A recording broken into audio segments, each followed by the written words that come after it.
I don't want to be overly inflammatory here, but I thought the the overall game plan, the approach that they took, was a sort of strange combination of arrogance uh, and a lack of trust, which is kind of hard to put those things together. But it felt to me like they didn't really, like they were trying to work around some things that they knew were weaknesses, but they also looked like they were trying to force some square pegs into round holes too. And that's a tough thing to that's a tough daily double to pull off. But that's what we saw. Um, I thought it was bizarre, frankly, that they spent the bulk of the time with Lopez under center, or a good portion of the time with him under center, with no real run threat. If you're going to bring, I mean, I said it in the offseason. I mean, what did we say about Lopez in our scouting videos? If you're going to bring that guy in, you better treat him as essentially a second tailback.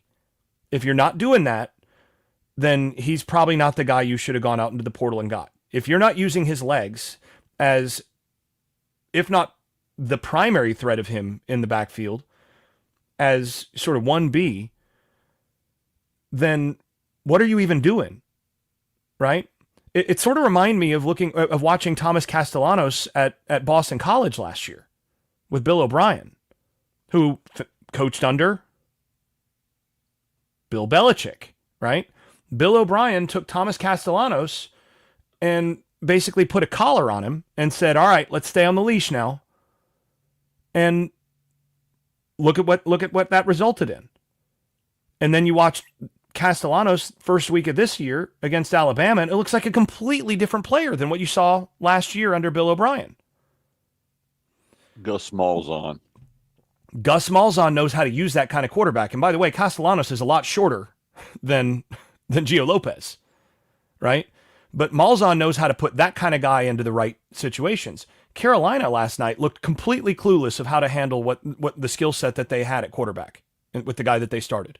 I have no idea what they were doing. And so I don't want to be overly inflammatory here, but that was one of my primary takeaways. And I have not yet gotten the chance to watch the All-22. It still hasn't come in for me, but I will get a chance to see that later today. And but I was shocked by what I saw them trying to do offensively, knowing that, like, look, the biggest question marks you have are interior offensive line against what they're putting on the field on defensive line. And so you're going to put 6 offensive linemen on the field. They went 6 OL a good portion of the time in the first half, up through the time that Lopez went off the field. And you're just going to hand it off with minimal quarterback run threat and then try to just go play action off of that a couple times? Really?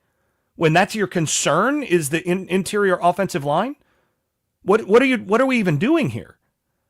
Whereas, I would think if you've got that quarterback and the roster that they have, where your strengths are quarterback, running back, and you got a couple pretty good, pretty talented wide receivers, you better get in the shotgun primarily, and you're going to run the rock, but you're going to have to run the rock with a big threat of the quarterback run. Gain that extra gap and the extra angles in the running game.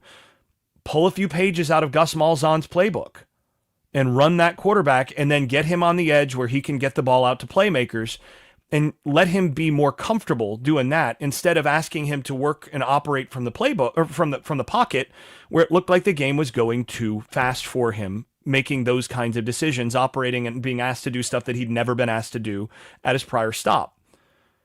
And knowing that he has not been through spring with you, if you're asking him to do stuff he's never done in his career yet, like a good coordinator, to me, is going to recognize, like, okay, these are the things that this quarterback's most comfortable with, and he's got a history of doing well. These are the things that ultimately we want to move toward. Let's marry those things together as best we can to make sure that we're bridging the gap and giving him some stuff to be comfortable with. And I saw none of that. It was, I don't even know what to say about it. And look, we've been doing this over a decade now. How many times have you guys heard me go in on scheme and play calling and rip that as a major factor? Not many, if at all. Not many, because my mantra, as you know, is it's all about execution. But this was one case where, and again, I need to go back and look at the all 22 to really be able to validate and verify what my lying eyes saw the first time through. Watching the copy, the game copy, the broadcast copy. But my first impression was they didn't do their own personnel any favors here. And so, asking your guys to execute stuff that they're probably not all that well equipped to execute doesn't really help you. So they're going to have to go back to the drawing board and figure out what kind of team they want to be. And if they're going to try to run that offense, it needs to be Max Johnson.